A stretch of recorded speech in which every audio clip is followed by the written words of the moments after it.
and former Trump campaigner, senior advisor, Rudy Giuliani. Mr. Giuliani, how are you? Always a pleasure. Rex Tillerson. Donald Trump had said, I'm going to drain the swamp. I'm not going to bring in the big pocket guys. I owe them nothing.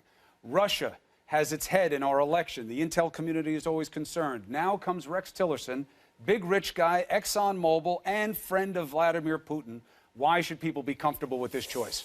Well, I think you're just looking at one aspect of his career. I mean, he's been head of one of the largest companies in the world. He has relationships all over the world. It wouldn't be unusual for a person in the energy business to have a relationship with Russia. Obviously, that has to be looked at. I don't know that he's really a friend of Putin's. I don't know Mr. Tillerson. I do know he received an award from the Russian government, but so did astronauts and other notable Americans. So I think it's something you have to really take a look at. He certainly has the background and experience to understand the world. And if you're going to get somebody in that position, you're probably going to get a very successful person. So you're okay with the choice? I'm okay with the choice. I think Donald Trump has selected somebody who knows the world and can advise him on the world. If you pick somebody like that, somewhere, someplace, they're going to have some issues that you're just going to have to deal with. I mean, whether it's George Shultz or Henry Kissinger or any of the great ones, they all had certain issues. Well, what about Rudy Giuliani? If they're picking this one, Donald Trump just said, one of the things I like best about Tillerson is that he knows how to deal with world leaders. He's been around. He's a big-time player. How's that not more true for you? You go all over this country, almost every month out of the year. Some people know, some people don't, that you have very vibrant international consulting and legal businesses. You don't just go to oil-rich countries. You deal with lots of bad actors in terms of what's going on with security in their countries. What box does he check that you don't? Well, I think, the president has to pick the person he feels the most comfortable with. I took myself out of it, back on November 28th when Why? there were 3 or 4 others, because it seemed to me the president shouldn't have to go through that. I got to choose this one, this one, this one. I think he has to have total 100% confidence. Why wouldn't he have 100% confidence in you? What happened to loyalty? That's what you guys kept telling us about Trump, was that he's a loyalty guy. Newt out, Christie out. You took yourself out. I am totally comfortable with being out of it. I have an awful lot to do. It would have been a big sacrifice to do it. So I had to make a choice early on in the game. I didn't want to be in the big sort of selection panel. But you made a sacrifice to get into the election in the first place. That's a small one. You didn't need it. That's a small one. You wound up fighting battles, getting bruised up. I mean, you came out on the right side of the equation. But it doesn't make sense to me. If he wants to reward loyalty and he wanted somebody that he knows he can trust in such a key position, who knows the world, why wasn't he hammering on you to make the commitment and help him? Well, hammering on me never works. I've noticed. And I actually decided that when I balanced my life, 3 or 4 people in the process, all of whom were very, very good. I'm very high, for example, on John Bolton. I thought John Bolton would have been a great Secretary of State. With all the people in the process, he had enough good people to choose from. I wasn't necessary. If I thought I was necessary, I would have stayed in, but I wasn't necessary to it. You think Tillerson's better than you for Secretary of State? I'm saying I'm not necessary. He'll do a good job. It's hard to say who would be better as Secretary of State. You find that out 3 or 4 years from now. What does it mean that the people who fought hardest for Donald Trump are not going to be in his cabinet? Well, some of them are. Some of the people who came in earlier than Christie, fought harder than Rudy, was a bigger voice of the so-called establishment than Newt? Steve Mnuchin. He raised money. He was on the outside. He didn't take any punches for Trump in the public eye. Very, very active in the campaign. I tried raising money, not on TV, not taking the punches, not going to the party in the same way that you and Newt and Christie did. Yeah, I mean, it's a different kind of thing. You've got to choose. Running and governing are 2 different things. A lot of people are very good for running. A lot of people are very good for governing. And he made, I think, some very, very good choices. And in my particular case, as he's publicly stated, so I don't feel uncomfortable stating it, he offered me 2 very high positions in government, which I turned down because I didn't want to do it. Which ones? Well, I don't like to mention it because the other person becomes the second choice, but they were 2 very high positions in government. Was one of them Secretary of State? It was not, right. But 2 very high positions, cabinet-level positions, which he offered me. And as far as I'm concerned, he fulfilled whatever loyalty that entails. I mean, it was my own decision not to do it, largely because of my personal life. Do you believe that your international business and the relationships you had and the financial considerations you had made you a compromise in terms of ethics and the vetting process that would happen in the nomination process and the confirmation process? No, I put myself through the vetting process before I dropped out because I wanted to make sure there was no question about that. I had them examine all of my contracts, all of my tax returns to make sure there was no single issue or you weren't a lobbyist. You weren't trying to help bad lobbied. guys get good things from the American people. You got it. Never lobbied for anyone. Here's what I do. I do security consulting. I do cybersecurity consulting. I come in and I take a look at your cyber system, see if it works. I do police consulting. I do urban development consulting. That's the kind of work that I do. I don't do relationships with governments and representing governments before an agency.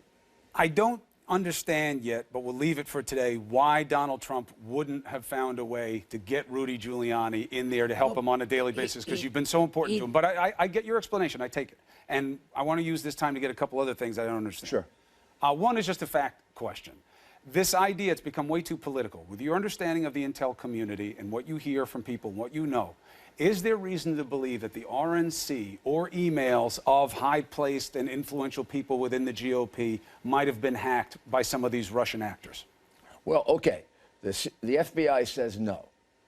There are other people who suggest maybe yes, but the FBI has gone through their system, I think, twice. You'd have to ask Priebus this, pretty certain twice, and has found no evidence of hacking of the... And you've heard nothing different. These other people who say, we think the RNC was, we think some influentials were, here's what disturbs me greatly. We established this Office of Director of National Intelligence, ODNI. He's supposed to bring all these agencies together. Right. It's his job to get the CIA that says that there might have been interference, et cetera, and the FBI that says there was no interference, to get them together. We shouldn't be having this battle. The government should be speaking with one voice on this. And that's the job of Mr. Clapper, who is the head of ODNI. That's the discrete issue of the RNC and GOP influencers specifically. October 7th, Clapper came out and said, as to the question of Russia's intentionality and its actions and its procuring of actions to get involved in this election through hacking, it happened. Do you accept that intelligence? I accept that. I accept that. I also accept the FBI's saying that isn't so. No, they don't say. The FBI didn't say, we don't think Russia had anything to do with these hacks that happened here. You're talking about the discrete issue of the RNC and GOP influentials. I'm putting that to the side. No. The FBI says that there is no evidence of any kind of hacking. The FBI comes to a totally opposite conclusion than the CIA does. And now it could be a different burden of proof. The CIA can use inferences. It can use deduction. My understanding is that the FBI won't go as far as the CIA did in terms of motive. Why did Russia do this? I see what you're saying, right. So, but that's a key distinction, because when the president-elect says, this is ridiculous, the idea that Russia was, well, hold on. The idea that Russia was involved with the hacking that happened in this election is believed and accepted beyond a certainty by Clapper as the coordinator of the intel agencies. That's why you had that memo that came out from the 16-plus agencies saying Russia is behind what's going on here. The president-elect doesn't accept that. He says this is about delegitimizing his win. Nobody's saying that. That's credible in my estimation. Why deny what the intel agency is saying about what Russia did here? Well, because, first of all, you have to see the report. You have to analyze the report. There are conflicting pieces of evidence as to all of this. And all of this is kind of leaked, with some people saying one thing and other people saying another thing. Clapper was clear. He put out a memo on October 7th saying this has all the signatures and the type of circumstantial belief of what Russia does. Inference. No, the intel community doesn't give its sourcing on a lot of these things. You know why they don't do that. No physical proof, no physical evidence. This needs somebody to quietly sit them all down in one room, put it all together, and put out the information, as opposed to... Why isn't that what Clapper did on October 7th? He really didn't by do coming that. forward Because and saying, we've gone through it, this is what they found, we believe Russia's behind it. Since then, there have been three other reports that come to different conclusions. We confuse interfering with the election, meaning the voting, with actual information that was taken, like from Podesta and people like that. Those are two different things. There also is some evidence of internal extraction of information from within the Democratic National Committee. I don't know how far that went. Well, why would Clapper have come out on October 7th and said, this is Russia? What happened with WikiLeaks, what's going on with the DNC, that's Russia. This is what they do. And by the way, this isn't the first time they did it. It may have gone back 2 or 3 cycles. That's why Obama wanted the investigation done. Well, this is why also, deny that? It this makes is it also seem like Donald Trump is giving the benefit of the doubt to Russia in a way that he gives it to no one else. But it also is what China does. It's what Iran does. It's what China did successfully with OPM in taking out, what was it, 20 million identities from the United States government. So it is very, very hard to know who actually did it. And rather than having this big political discussion about it, somebody should do a really non-political investigation and determine what happened. What's going to happen now is it will be interesting to see what the president-elect does. It has to happen. It should happen within the intelligence community, and the new director of national intelligence should get them all together and do it in an apolitical way. Rudy Giuliani, pleasure to have you on the show. I hope that as part of your private life, you still come on and make the case for the policies as you see fit going forward. I would be very happy to do that. You know, I always enjoy it. All right. The best Thank you very Christmas much. for you and the family. Merry Christmas.